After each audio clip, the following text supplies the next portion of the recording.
Hello বন্ধুরা, study GK and CA চ্যানেলে তোমাদের স্বাগত জানাই। আজকে স্কুল ইন্সপেক্টরের ওপর আমি একটি নতুন ভিডিও নিয়ে এসেছি লার্নিং থিওরির ওপর। তোমরা অনেকেই লার্নিং থিওরির ওপর ভিডিও করার জন্য আমাকে কমেন্ট করে জানিয়েছো, তাই আজকে আমি লার্নিং থিওরির ওপর ভিডিও নিয়ে এসেছি তোমাদের জন্য।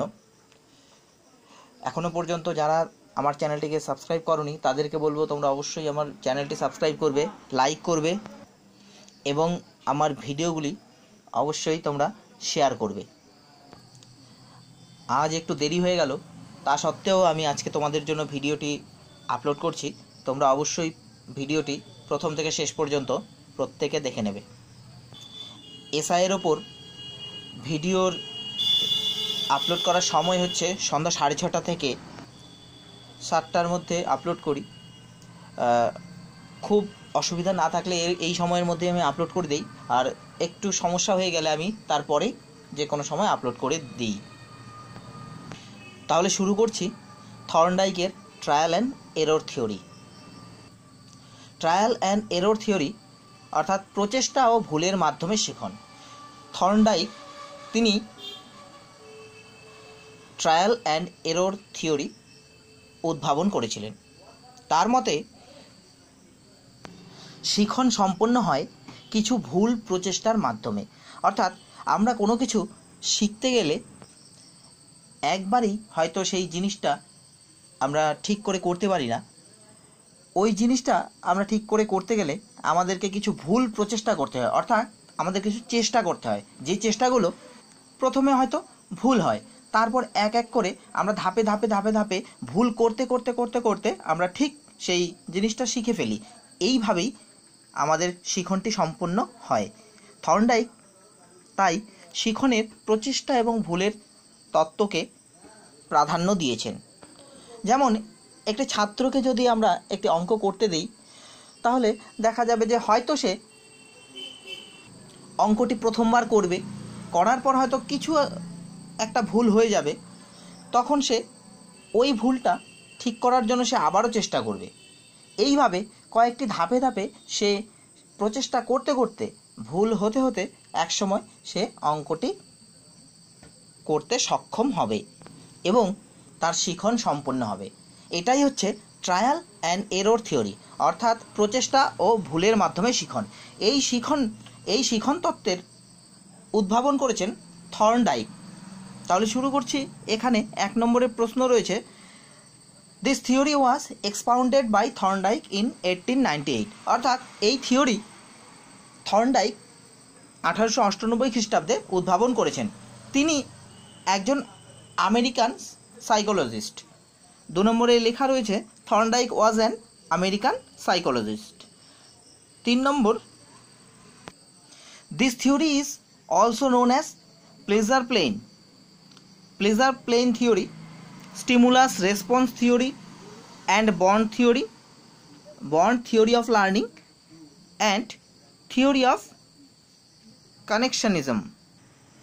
থর্নডাইকের ট্রায়াল অ্যান্ড এরর থিওরির অন্য নামগুলি হচ্ছে, একবার দেখে নাও ভালো করে, যে প্লেজার প্লেন থিওরি, প্রথম নাম প্লেজার প্লেন থিওরি, এছাড়াও স্টিমুলাস রেসপন্স থিওরি, 3 নম্বর হচ্ছে বন্ড থিওরি অফ লার্নিং এবং 4 নম্বর হচ্ছে থিওরি অফ কানেকশনিজম। এই 4টি নামে পরিচিত ট্রায়াল অ্যান্ড এরর থিওরি। 4 নম্বরে রয়েছে ফাদার অফ এডুকেশনাল সাইকোলজি। থর্নডাইককে ফাদার অফ এডুকেশনাল সাইকোলজি বলা হয়, অর্থাৎ সাইকোলজির পিতা হিসেবে, এডুকেশনাল সাইকোলজির পিতা হিসেবে বলা হয়। এবারে আসি ফিচার্স অফ দিস থিওরি। অর্থাৎ এই যে ট্রায়াল অ্যান্ড এরর থিওরি, এই থিওরির কিছু বৈশিষ্ট্য, গুরুত্বপূর্ণ বৈশিষ্ট্যগুলি আমি 1, 2, 3, 4 নম্বর করে লেখা রয়েছে। প্রথমেই হচ্ছে মোটিভেশন, 2 নম্বরে রয়েছে র্যান্ডম রেসপন্স, 3 নম্বরে ব্যারিয়ার, 4 নম্বরে এলিমিনেশন অফ রং রেসপন্স। প্রথমে 1 নম্বরে মোটিভেশন অর্থাৎ এই থিওরির জন্য, এই তত্ত্বের জন্য মোটিভেশন বা প্রেরণার দরকার হয়। 2 নম্বরে রয়েছে র্যান্ডম রেসপন্স। র্যান্ডম অর্থাৎ এলোমেলো, কিছু এলোমেলো প্রতিক্রিয়া। 2 নম্বরে এলোমেলো প্রতিক্রিয়া অর্থাৎ শিখনের আগে শিক্ষার্থী কিছু এলোমেলো প্রতিক্রিয়া করতে থাকে। এবার এই 3 নম্বরে রয়েছে ব্যারিয়ার, অর্থাৎ ব্যারিয়ার মানে হচ্ছে বাধা। এই প্রক্রিয়ায় কিছু বাধাও রয়েছে। 4 নম্বরে রয়েছে এলিমিনেশন অফ রং রেসপন্স, অর্থাৎ ধীরে ধীরে ধাপে ধাপে সেই শিক্ষার্থীকে তার কিছু ভুল প্রতিক্রিয়াকে বর্জন করতে হবে। আমরা থর্নডাইকের একটি পরীক্ষা দেখে নিলেই আমাদের এই ট্রায়াল অ্যান্ড এরর থিওরিটি অবশ্যই পরিষ্কার হয়ে যাবে। এবারে এক্সপেরিমেন্ট অর্থাৎ পরীক্ষাটা দেখে নেব যে E.L. Thorndike studied the character of trial and error learning in a number of experiments on cat. তিনি তার এই ট্রায়াল অ্যান্ড এরর থিওরি বেড়ালের ওপর অনেকবার তিনি পরীক্ষা করে সফল হয়েছেন। তার সবথেকে বিখ্যাত পরীক্ষা হচ্ছে বেড়ালের ওপর পরীক্ষা। তাহলে পরীক্ষায় অনেক সময় পরীক্ষায় প্রশ্ন হয় যে থর্নডাইক কোন প্রাণীর ওপর পরীক্ষা করেছেন, তাহলে সঠিক উত্তর হবে এখানে ক্যাট। বেড়ালের ওপর পরীক্ষাটি এবার আমরা একটু বুঝে নেব। বন্ধুরা, তোমরা এখানে একটি ছবি দেখতে পাচ্ছ, এটি হচ্ছে একটি পাজল বক্স, থর্নডাইকের পাজল বক্স।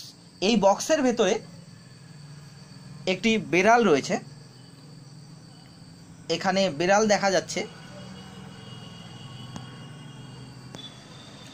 বাইরে রয়েছে খাবার। পাজল বক্সের দরজাটি এমনভাবে আটকানো রয়েছে যে বেড়ালটি ঠিক নির্দিষ্ট জায়গায় চাপ প্রয়োগ করলেই দরজাটি খুলে যাবে। তার আগে মনে রাখবো যে এই বেড়ালটিকে আমরা অর্থাৎ থর্নডাইক 24 ঘন্টা না খাইয়ে রেখেছিলেন। সেই ক্ষুধার্ত বিড়ালটিকে 24 ঘন্টা না খাইয়ে রেখে এই পাজল বক্সের ভেতরে ঢুকিয়ে দিলেন। এরপর সেই পাজল বক্সের দরজাটি বন্ধ করে দিলেন। বন্ধ করার পর সেই পাজল বক্সের বাইরে কিছু খাবার দিয়ে দিলেন। সুতরাং ক্ষুধার্ত বিড়ালটি এই খাবার দেখে ছটফট করতে লাগলো এবং পাজল বক্সের বাইরে বের হওয়ার চেষ্টা করলো, কিন্তু সে পাজল বক্সের বাইরে বের হতে পারলো না, কেননা পাজল বক্সের দরজাটি আটকানো রয়েছে। এই পাজল বক্সের দরজাটি তখনই খুলবে যখন বিড়ালটি ঠিক নির্দিষ্ট জায়গায় চাপ প্রয়োগ করবে। কিন্তু বিড়ালটির তো জানা ছিল না যে কোথায় চাপ প্রয়োগ করলে এই দরজাটি খুলে যাবে, তাই সে ছটফট করতে লাগলো এবং কিছু এলোমেলো প্রতিক্রিয়া দেখাতে লাগলো এবং পাজল বক্সে এই দিক সেই দিক ছটফট করে ঘুরে বেড়াতে লাগলো, কিন্তু কিছুতেই সে বের হতে পারছিল না। হঠাৎ করে অনেকক্ষণ চেষ্টার পর সে কি করলো, এক সময় তার অজান্তেই সেই পাজল বক্সের দরজার সেই নির্দিষ্ট জায়গায় চাপ লেগে দরজাটি খুলে যায় এবং সে বেরিয়ে গিয়ে খাবারটি খেয়ে ফেলে। অর্থাৎ সে পাজল বক্সের বাইরে বেরিয়ে খাবার খেতে সমর্থ হলো। এরপর থর্নডাইক এই ঘটনাটি আবারও পরের দিন পুনরাবৃত্তি করলেন। একইভাবে বেড়ালটিকে অভুক্ত রেখে পাজল বক্সের ভেতরে দিয়ে দিলেন এবং বাইরে খাবার রেখে দিলেন। এবারও বেড়ালটি প্রথম দিনের মতোই আবারও ছটফট শুরু করতে লাগলো এবং পাজল বক্সের এদিক সেদিক ঘোরাঘুরি করতে লাগলো এবং একসময় সে ঠিক দরজাটি যেখানে চাপ প্রয়োগ করলে খুলে যায় ঠিক সেখানেই চাপ প্রয়োগ করে দরজা দিয়ে বের হয়ে খাবারটি খেয়ে ফেললো। কিন্তু একটি ঘটনা ঘটলো, সেটা হচ্ছে যে প্রথম দিন যতটা সময় লাগিয়েছিল বেড়ালটি দরজাটি খুলে বাইরে বের হতে, দ্বিতীয় দিন তার থেকে সময় কম লাগলো। এইভাবে থর্নডাইক এই ঘটনা আরও পুনরাবৃত্তি করলেন পরের দিন এবং তারপরের দিন। এইভাবে এক সময় দেখা গেল যে বিড়ালটি প্রতিদিন তার ভুলের সংখ্যা অর্থাৎ প্রতিক্রিয়া, সে এলোমেলো যে প্রতিক্রিয়া করতে লাগলো, প্রতিদিন তার সেই এলোমেলো প্রতিক্রিয়াগুলো কমতে লাগলো।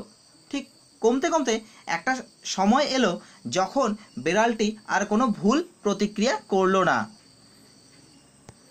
তাকে পাজল বক্সের ভেতরে ঢুকিয়ে যখন দরজা আটকে দেওয়া হলো, তখন সে ঠিক নির্দিষ্ট জায়গায় একবারেই চাপ প্রয়োগ করে দরজাটি খুলতে সমর্থ হলো এবং বাইরে এসে খাবারটি খেয়ে ফেলল। এর থেকে থর্নডাইক এই ধারণা করেছেন যে আমাদের শিখন সম্পন্ন হয় কিছু ভুল প্রচেষ্টার মধ্য দিয়ে, অর্থাৎ আমাদের শিখন সম্পন্ন হতে গেলে আমরা ধাপে ধাপে কিছু ভুল প্রতিক্রিয়া করি। এই ভুল প্রতিক্রিয়াগুলি আমরা যত সময় অতিবাহিত হবে তত আমরা সেই ভুল প্রতিক্রিয়াগুলি বর্জন করে সঠিক প্রতিক্রিয়া করব, আর এইভাবেই আমাদের শিখন সম্পন্ন হবে। তাহলে থর্নডাইকের ট্রায়াল অ্যান্ড এরর থিওরি আমি ছবির মধ্য দিয়ে বুঝিয়ে দিলাম। এরপরে আবার প্রশ্নে ফিরে যাব। এখানে রয়েছে আদার্স এক্সপেরিমেন্ট, অর্থাৎ বেড়াল নিয়ে পরীক্ষা করেছেন থর্নডাইক, সেরকম কুকুর নিয়ে পরীক্ষা করেছেন মর্গ্যান। মনে রাখতে হবে কুকুর নিয়ে মর্গ্যান পরীক্ষা করেছেন এবং র্যাটকে নিয়ে, ইঁদুরকে নিয়ে ম্যাকডোগাল পরীক্ষা করেছেন। তাহলে ম্যাকডোগাল কার ওপর পরীক্ষা করেছেন? ইঁদুরের ওপর। মর্গ্যান কার ওপর পরীক্ষা করেছেন? কুকুরের ওপর। আর থর্নডাইক কার ওপর পরীক্ষা করেছেন? বেড়ালের ওপর। তাহলে থিওরির নাম হচ্ছে ট্রায়াল অ্যান্ড এরর থিওরি, অর্থাৎ শিখনের এটি অন্যতম মুখ্য থিওরি। থর্নডাইক হচ্ছেন আমেরিকান একজন সাইকোলজিস্ট।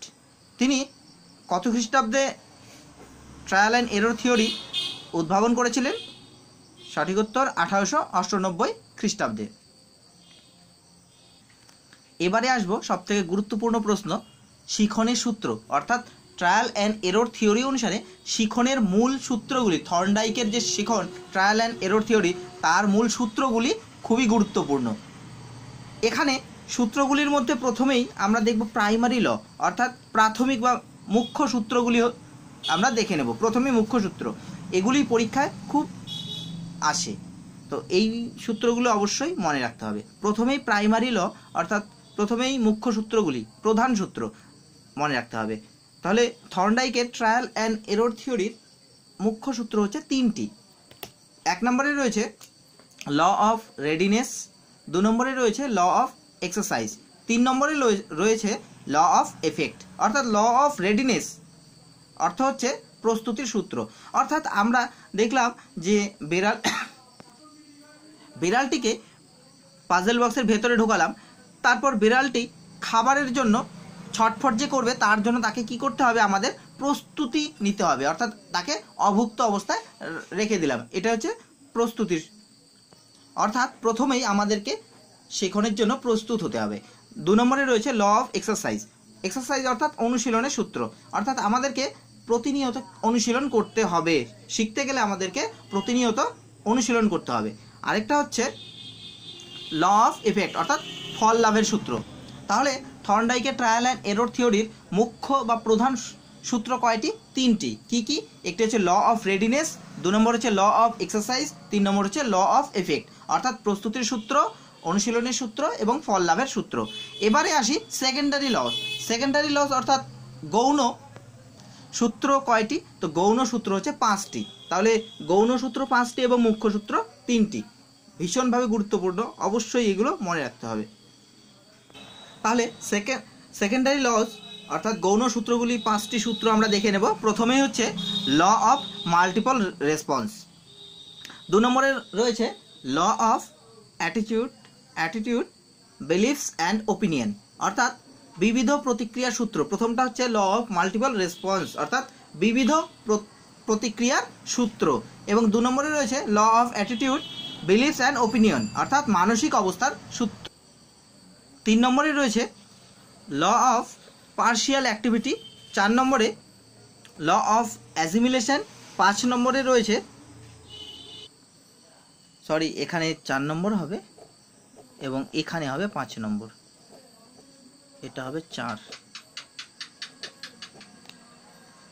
তাহলে 3 নম্বরে রয়েছে ল অফ পার্শিয়াল অ্যাক্টিভিটি এবং 4 নম্বরে রয়েছে ল অফ অ্যাসিমিলেশন, আর 5 নম্বরে law of associative shifting. Law of partial activity অর্থাৎ আংশিক প্রতিক্রিয়ার সূত্র, ল অফ অ্যাসিমিলেশন অর্থাৎ সাদৃশীকরণের সূত্র, ল অফ অ্যাসোসিয়েটিভ শিফটিং অর্থাৎ অনুষঙ্গমূলক সঞ্চালনের সূত্র। সূত্রগুলি অতটা প্রয়োজন নেই, সূত্রগুলির ডিটেলস দরকার নেই, কিন্তু কয়টি সূত্র সেটা মনে রাখতে হবে। যে প্রথমত প্রাইমারি সূত্র কয়টি?